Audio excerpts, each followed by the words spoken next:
Hi, I'm Sonia Casella, and this is my presentation, How Does Reading Below-Level Books Affect Reading Gain? When I say below-level reading material, there's a backstory. When I first came to my current school, which is Aristoteli Classical Academy, I noticed that they did not have a format for independent reading. Now, I came from Houston ISD, where we had a format where the students were trained very carefully to read books on their level. And that mandate was not made at my current school. And so I quickly switched over to read choice books. And I did not teach them to read books on their level. And what I noticed was, especially after our first scholastic book order came in, that the students were reading these books that were below their reading level as much as 2 years. And in particular, they were reading these comic book and manga style books, the Dogman Unleashed, the Who Would Win series, which is stories such as Komodo dragon versus boa constrictor, and 30 pages of illustrations about how who would win. These books seemed to me like they were very interesting to students. They were sharing them, they were exciting, but I was worried maybe they would not get a good reading gain because they were reading below their level. So my project is supposed to determine whether restricting student independent reading choices to a specific reading level is indicated in a fourth grade classroom, because at this point, I am worried. I'm worried about whether giving the students this freedom is going too far. At the same time as my anxiety is being engaged by watching these comic books being read, I'm noticing that the students have a very high degree of interest in these types of books. And I'm beginning to wonder how much their level of engagement is going to impact their learning and their acquisition of reading skills, because I really feel very strongly that when I read something I'm really interested in, I'm trying a lot harder and I'm learning more.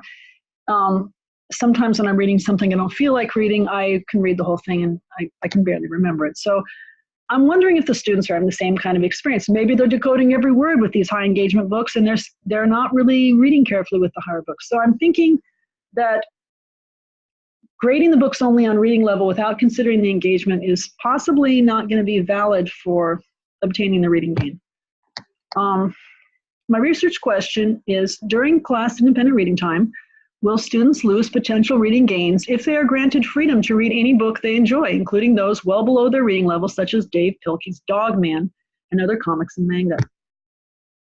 And when I started to get into this question, I came right away across the research by Richard Allington, former president of the International Literacy Association, a professor currently publishing a towering intellectual and academic status, who's been as far as I can tell, the driving force between the kids read the books on the level. And his research states, among other things, we contend that in order for students to become proficient readers who are engaged in text while self-regulating and building vocabulary knowledge, the text must appropriately match the student's reading level. Okay, well, he's putting it out on the line. Now, the most oft-cited opponent of leveled reading is a little bit, I wouldn't say out of date, but he's earlier, and he's retired. He doesn't write very much anymore. It's Stephen Krashen. And in 2008, at the end of his publishing career, he stated that studies show that if children have access to a plentiful supply of interesting and comprehensible books, nearly all read. The greater the exposure to books, the more they read and the better they read and write. I'm pretty sure that Krashen would say, let them read Dogman. But he's kind of out of style now. So going on with my research. Support for reading choice in my literature survey was shown by Stahl, who suggested that reading books above the student's level does not appear to impede learning. So as long as they are able to struggle through it, they can still learn from it. Sandin, who included book choice, student collaboration, and privileging student needs in her list of practices used by highly effective teachers. The highly effective teachers did not use leveled books in her study. She studied 8 that had been chosen as getting real high reading gains for her 2012 study. Gilmore suggests that students need to read a variety of literature which encompasses both highest quality and self-chosen works so they can become discerning readers. This guy teaches in a classical school, and so he was supporting a combination of classic books and choice books so that the students can see the difference. What is a classic book? What is a popular book?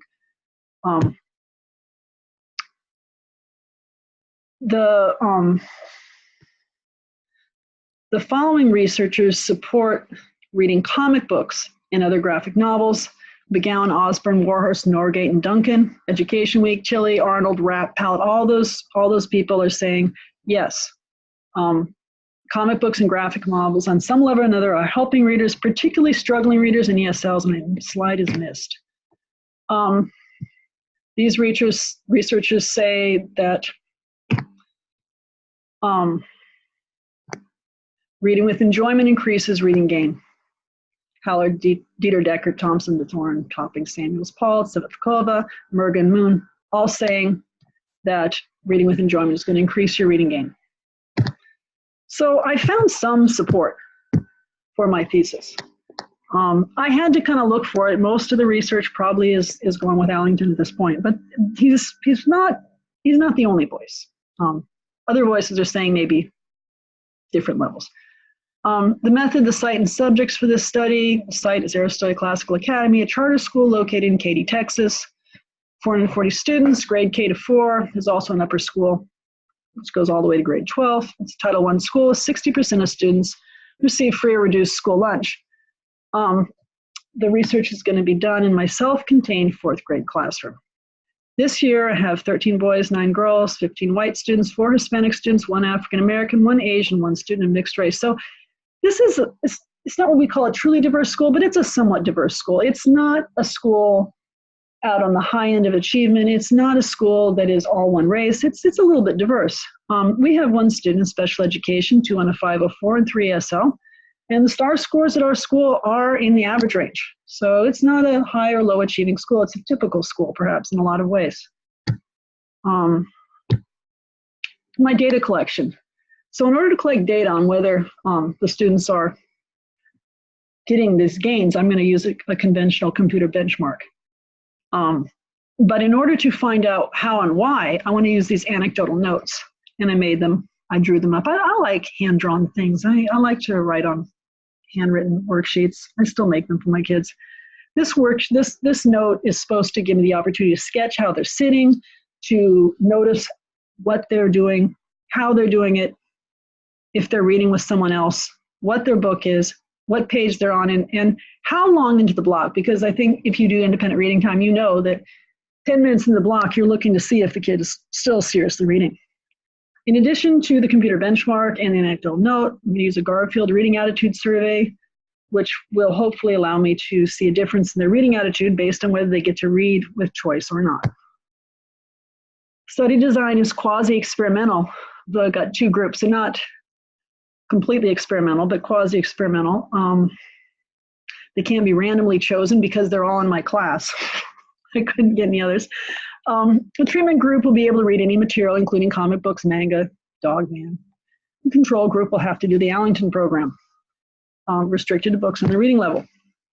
Outline. So I'm going to switch the groups in the middle. What it comes down to is for the first 2 months of the project, one group is going to be the experimental group and have the independence to read whatever they want to read, and the other group is going to have restrictions.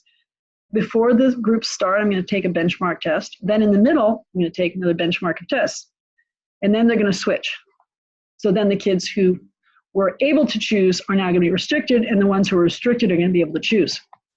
And then at the end of the second 2 months, I'm going to switch them again. So my thinking is this will allow each student to have both the treatment designs, and by measuring at the halfway point at the end, hopefully I'll be able to see which treatment plan is getting the results that I want, which is a greater enjoyment in reading and at least the same reading gain, or hopefully maybe better reading gain with my experimental group. What I might expect, the students who have access to a wider range of books will be reading with greater facility. Well, I'm hoping that if they read books with greater engagement, they're going to learn reading faster, even if they're not restricted to their level. I'm hoping for a rise in positive attitude about reading in the experimental group, that they'll be happier to read when they get choice. That seems like it's got to be. Students who are given more reading choices have more conversations with classmates. So this means that because they're all able to read all the books, so all the books in the bookshelf are available to all the ones in the experimental group, then they can all, they can share. Because if I tell them they can only read on their level, then the high ones can't read Dogman and they can't discuss it. And for some reason, it's these manga and comic books they seem to enjoy discussing most. None of them want to sit down and discuss Little House on the Prairie. Maybe they're not as simple or graphic or whatever. So this aspect of reading where you have conversations about reading, which I believe is important for developing their higher level thinking skills, hopefully will occur with these lower level books because every kid is able to handle them. I'd be surprised if the control group, who have greater restrictions in their reading, were becoming more, not less interested in reading. Like I told you, you had to read King Arthur. Now suddenly you love reading more than ever. I would be surprised. But, I mean, it's an experiment. I would be surprised if engagement in the group with unrestricted reading was going down. I'd be surprised if I said, yeah, read anything you want. And they said, we don't want to read anymore. I guess it could happen, but I would be surprised. Implications. Well, if the hypothesis wider reading choice will equal greater reading gain is sustained, that suggests we need to give the students greater leeway in choice.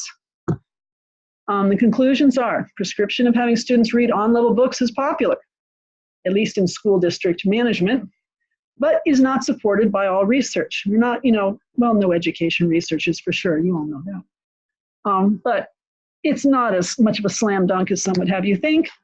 Most of my research has found some evidence of potential negative effects that could come from restricting books to a student's own reading level. And I suspect that the older the student is, the greater the potential for problems from restricting student choice, as students' interests become simultaneously wider, more specific, and more focused as they age. So what I'm saying is that it's okay to tell them to read from their own basket in first grade, but these are fourth graders. And they need to have learned how to choose a book that interests them and that they want to read, and to read it completely and appropriately without being told by their teacher before they go into middle school. So that is my project, and I thank you for listening.